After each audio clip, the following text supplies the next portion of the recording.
Welcome to NFL Nexus. Today, we are taking a deep dive into the mind of Indianapolis Colts GM Chris Ballard. You know, every GM gets judged on their draft picks, but Ballard's entire story, his whole legacy, it really feels like it's being written in one specific place, the second round. It's become his signature, a place where he finds guys who change the franchise or guys who just completely strike out. So we're going to get into it, break down the method, the madness, the entire Ballard blueprint. So for the third time during the Chris Ballard era, all the bright lights and excitement of the draft's first night, well, it's pretty much just going to be background noise in Indianapolis. The Colts, once again, don't have a first-round pick, and for their fans, this is a feeling they know all too well. But listen, this isn't an accident. This is a core part of Ballard's philosophy. This strategy of trading away that prime-time, day-one pick for a proven player has become his go-to move, and it puts a massive, almost unbelievable amount of pressure on their day-two picks to be great. And this quote from Yardbarker, man, it just absolutely nails the whole situation. This isn't a story about drafting some solid starters and a few guys who don't quite make it. Oh no, this is a high-wire act with no safety net. When Ballard makes a pick in the second round, he's either digging up an all-pro, a guy who changes the entire direction of the team, or he's picking a player who, for whatever reason, completely flames out. There's just not a lot of middle ground, and that volatility is exactly what makes his whole approach so darn interesting. So let's break down how this all plays out. All right, so here's how we're going to break this all down. We've got 6 parts to really unpack this thing. First, we'll get into what I'm calling the Ballard paradox and the crazy high stakes it creates. Then we'll look at the absolute home runs, the incredible franchise cornerstones he's found. After that, we got to look at the other side, the cautionary tales, the big whiffs. From there, we'll zoom in on his drafting patterns, which reveals a fascinating tale of 2 positions. We'll also see how he finds those underrated gems to fill out the roster, and finally, what it all means for this year's massive draft. Okay, first up, the Ballard paradox. This is all about a philosophy that, on purpose, creates these incredibly high-stakes situations on day 2 of the NFL draft. It basically turns the second round into the Colts' personal first round. Ballard's philosophy is honestly crystal clear. He is more than happy to trade away the gamble of a first-round pick for the sure thing of an elite veteran player. The best example, of course, is when he traded the 13th overall pick back in 2020 for the all-pro defensive tackle DeForest Buckner. And this isn't just a one-time thing, it's a pattern. But think about the ripple effect here. This whole strategy just completely amplifies the importance of the picks he does end up keeping. That 47th overall pick this year, it's not just another pick. It is a critical piece of the puzzle that absolutely has to hit to make giving up that day 1 pick worth it. Section 2, the franchise cornerstones. All right, now let's talk about the good stuff, the home runs. To really understand why Ballard is so comfortable with all this risk, you have to appreciate just how huge the reward can be. Because when he hits on a second-round pick, it's not just a double into the gap, it is a grand slam out of the park. And you cannot talk about Ballard's second-round success without starting with the poster child himself, linebacker Darius Leonard, who they drafted 36th overall in 2018. Now, coming out of South Carolina State, a lot of analysts just saw him as this small school prospect, maybe a little raw, who'd need some time. But Chris Ballard, he saw an absolute game wrecker.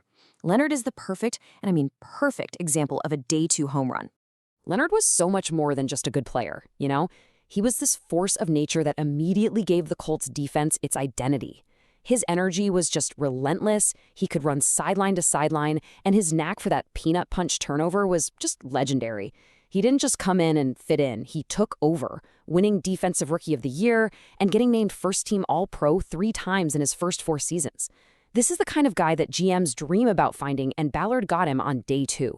And yeah, it's a real tragedy that injuries cut his career short, but that incredible, dominant peak is the potential reward that fuels this entire strategy. The 2020 draft class is the ultimate proof that the Ballard blueprint can work. I mean, just think about it. This is the year they traded away that 13th pick for DeForest Buckner. So they go into day 2 with a couple of high picks, and what do? Boom, they get wide receiver Michael Pittman Jr., and then, boom, they get running back Jonathan Taylor. Just stop and think about the sheer value of that whole sequence. They traded away 1 first-round pick and somehow turned it into 3 franchise pillars, an all-pro defensive tackle, a true number 1 wide receiver, and a running back who would go on to lead the entire league in rushing. That is the dream scenario. That's the masterpiece that makes this whole high-risk thing so tempting. Section 3, the cautionary tales. All right, but for every masterpiece, there's a sketch that gets crumpled up and tossed in the trash. For every home run, there is a strikeout. And when you don't have a first-round pick to fall back on, those strikeouts, well, they hurt a whole lot more.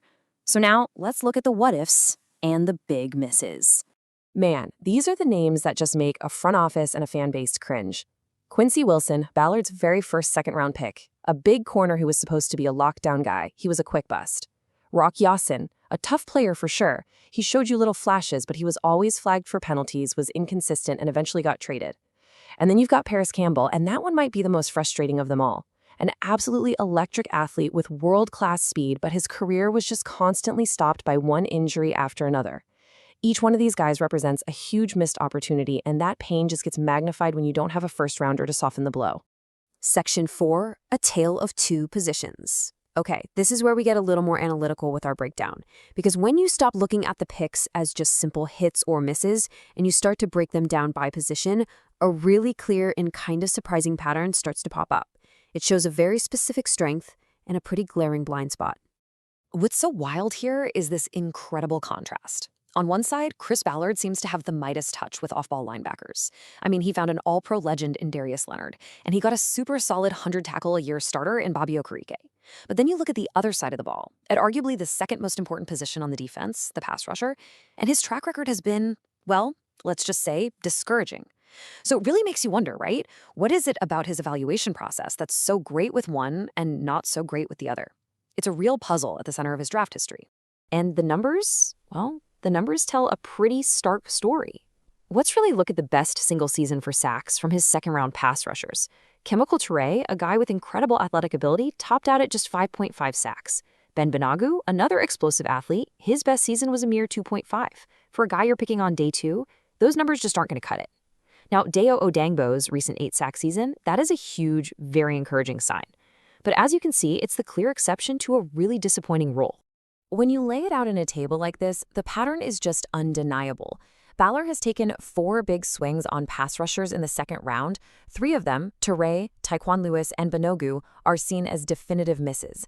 They just didn't bring that consistent pressure you absolutely have to get from a top 60 pick. That is a 75% failure rate at a game-changing position. Oof. Odangbo's development is a massive, much-needed win, for sure. But it doesn't just erase the fact that this has been a really consistent and costly weakness in the Ballard blueprint. Section 5, Finding Underrated Gems. Of course, you don't build a 53-man roster just in the second round. A really crucial and maybe underappreciated part of Ballard's whole plan is how he balances the risk of those day 2 misses. He does it by being fantastic at finding value in all the other places, which brings us to the really cool story of Ashton Dulin. So let's talk about Ashton Dulin for a second. While all the media focuses on those high draft picks, Dulin, an undrafted receiver for the Colts, was just inducted into the Great Midwest Athletic Conference Hall of Fame. And this quote shows you exactly why. He wasn't just a good player at Malone University. He was an absolutely dominant force who basically rewrote their entire record book. He is the definition of finding talent where nobody else is looking. Dulin's journey is just the perfect example of Ballard's scouting department finding that hidden value. I mean, this is a guy who was a star in 2 sports at a small school, went completely undrafted, and just flat out refused to be told no. He clawed his way onto the roster by first becoming an absolutely elite special teams player, one of the best gunners in the whole league. From there, he carved out a role as this tough, reliable depth receiver, and, this is key, an excellent run blocker. Now he's heading into the season with a real shot to compete for a starting job. His story is just proof that you have to find key contributors long after the second round is over, especially when your day 2 strategy is so high risk. All right, finally, Section 6, the 2026 draft question. So we've looked at the hits, the misses, the positional trends, the hidden gems. What does this all mean for the Colts this year as they sit there with that 47th overall pick? And so this is it. We're at this fascinating crossroads where all the pieces of this story come together on pick number 47. We know Ballard's second-round record is a total paradox of amazing highs and really frustrating lows. We've established his clear strength in scouting linebackers and his pretty clear weakness in scouting pass rushers, and as luck would have it, the team has huge, immediate needs at both of those exact spots. It's like a perfect storm of history, team needs, and a big decision. This is the ultimate question for Chris Ballard, isn't it? This one decision has so much weight behind it. Does he lean into what he's good at, trust his eyes, and draft the next great Colts linebacker? Or does he try to break the curse, swing for the fences, and finally try to land that impact pass rusher that has escaped him for years in the second round? It's a single pick that could very well define the Colts draft, and maybe even their entire season. And that's our breakdown of the Ballard blueprint. If you enjoyed this kind of deep dive, make sure you subscribe to NFL Nexus and give this explainer a like. But now, we really want to hear from you. Drop a comment below and tell us what you would do with that 47th pick. You playing it safe with a linebacker, or you taking a shot on a pass rusher? Let us know what you think. And hey, one last thing. If you want to help support the channel and the work we do here, you can check out our official NFL Nexus coloring books. They're great for fans of all ages, perfect for unwinding during halftime. You can find them using the link right there in the description below. Thanks so much for watching.